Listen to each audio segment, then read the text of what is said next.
Good morning, children. This video is for anyone working in the Pharaoh group. Here is your Fluent in 5 starter, so please pause the video and answer the questions now. Thank you.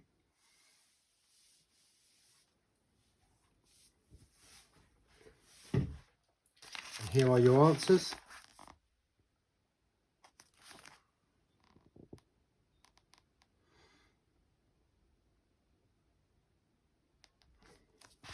So today's learning, children, is going to be a bit different than what we've done so far in home learning. We're going to have a go at doing some problem solving questions. Completely different to any aspect that we've looked at particular of an objective. But we're going to look at trying to use some problem solving and some reasoning to help us. Now, the first question we've got is 50. We've got this question here. I have 15 cards numbered 1 to 15. I put 7 down of them in the table in a row. The numbers on the first 2 cards add to 15. The numbers on the second and third cards add to 20.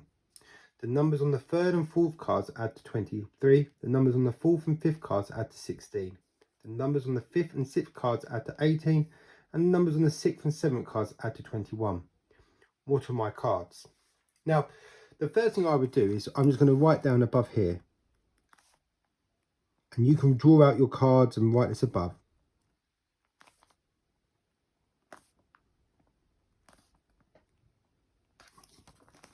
So I've got my cards here. First, second, third, fourth, fifth, sixth and seventh. I'm going to start with the first statement. Now, this could be a lot of trial and error.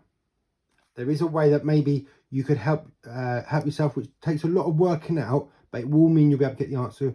You'll be able to work out the answer, but we can do trial and error. So numbers on the first cards add to 15. So I'm going to choose 2 cards that are numbered 1 to 15. 2 cards that equal 15. And the ones that I'm going to choose 5 to go there. I'm going to put 5 here. And I'm going to put 10 there. So we can agree that 5 plus 10 equals 15. Now, the numbers on the second and third cards add to 20. Well, I can't put, so to add a number onto 10 to get to 20, because that's the answer between these two, is another 10. So we know that this cannot be the correct answer. That cannot be 10. But we could if we switch it around. So this is your try and error. So Mr. Taylor's done this first one, doesn't work. So I'm going to do 10 and 5, swap these round. Now, just to let you know, children, I'm modelling how to do this, but obviously I'm not going to give you the correct answer. So we've got 10 plus 5 equals 15. The numbers on the second and third cards add to 20. So 5, what do I need to add to 5 to get to 20? Well, the answer is 15, and I can use 15. So we've done that and that. So far, we're looking all right. The numbers on the third and fourth cards add up to 23. So 15 plus 8, because that will give us 23, can go there. The numbers on the fourth and fifth cards add to 16. So the fourth and fifth cards, these two add 16. Well, if I add 8 onto 16, if I add 8 onto 8, I'll get 16. But I can't use 8 because I've already used it there. So this doesn't work. So I've had now 2 goes, okay, and I've only got to the fourth card. This activity is going to take a while, okay.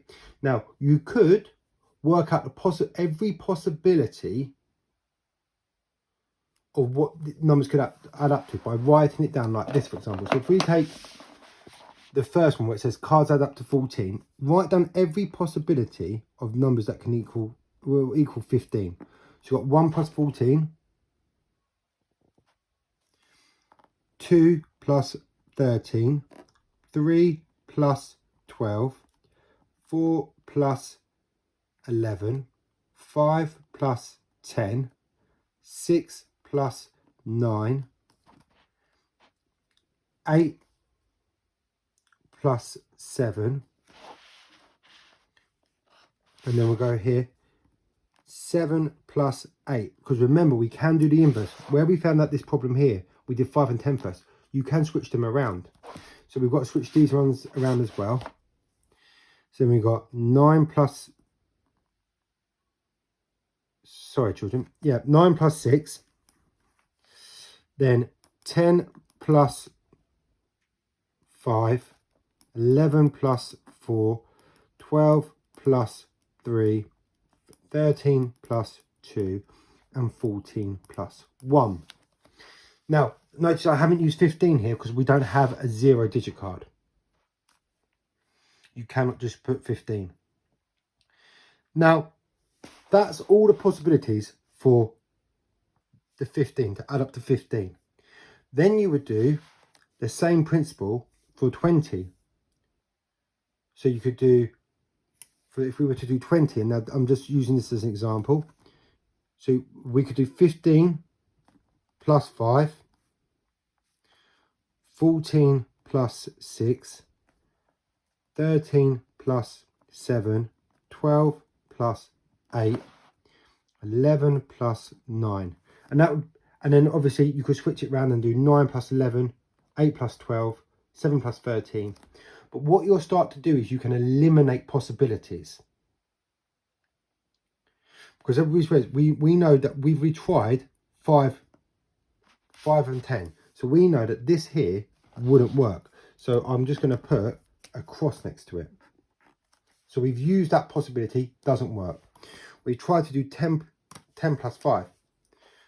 So we know that doesn't work. And then once you work these possibilities, which one could be the right one, and then work your way through, you'll be able to get the answer. Now, that is quite a lot to do for one question. So I want you to give that a go. Now, if you do get stuck and you've given it a really good try, and when I mean a really good try, spent a good 20 minutes to a half hour on there, ask your parents to give you a clue, okay? The clue is, there's a clue in the answer sheet, and your parents can read that to give you some clues, okay? But try to do it by using trial and error, or using a written method like this to help you work out which ones do work and which ones don't. Pause the video now and have a go. And then when you come back, press play, and then we'll do the second question. So children, hopefully you worked out a solution for 15 cards, and now we've got the next problem solving question we've got. A set of 10 cards each show one of the digits from 0 to 9. It's divided up between 5 envelopes, so there are 2 cards in each envelope. The sum of the 2 numbers inside it is written on each envelope. So if we were to draw an envelope like that, and it's just going to be a very basic envelope.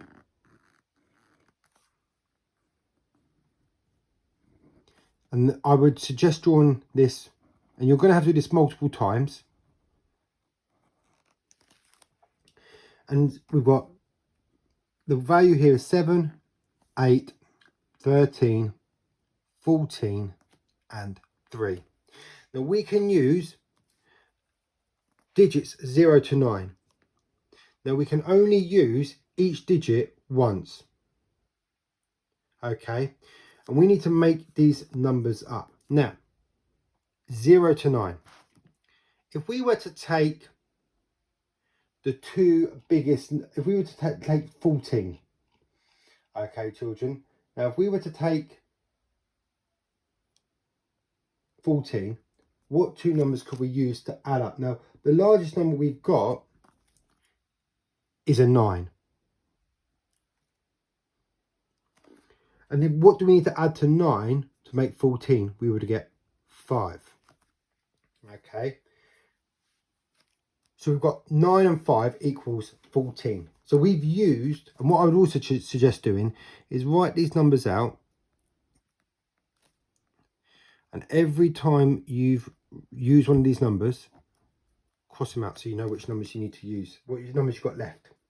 So that's 14. I'm now going to use the smallest number. Now I'm going to use 0 and 3. 0 plus 3 equals 3. So I'll cross those 2 numbers off. The next one we're going to look at, we'll take 13. And we've got 8. To get to 13, we need, if we're going to use 8, we need to add 5. Well, the 5s would have been used. So let's use 7. And to add, if we add 6 to 7, we make 13. So that's correct. So we've got 7 and 6 left. So the numbers we've got left is 1, 2, 4, and 8. Now, if we have a look at any way, we take number 7, or to add, what do we need to add to 1 to get to 7? 6, well, it's been used. 2, we need to add 5, it's been used. And 4, we need to add 3.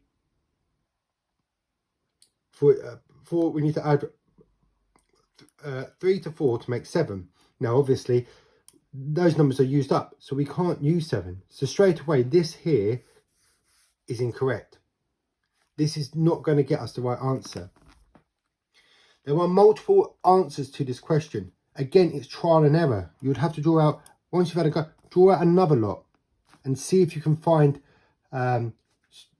maybe we knew this worked, 9 and 5, so maybe try something different here. Or we know that maybe this didn't work and this does work and we have to change this. Have a go around changing it around. That's going to be your input for that bit. That's quite a much easier one than the first one. But remember, trial and error. Don't give up straight away. There are possible ways of finding the answers. Okay, best of luck.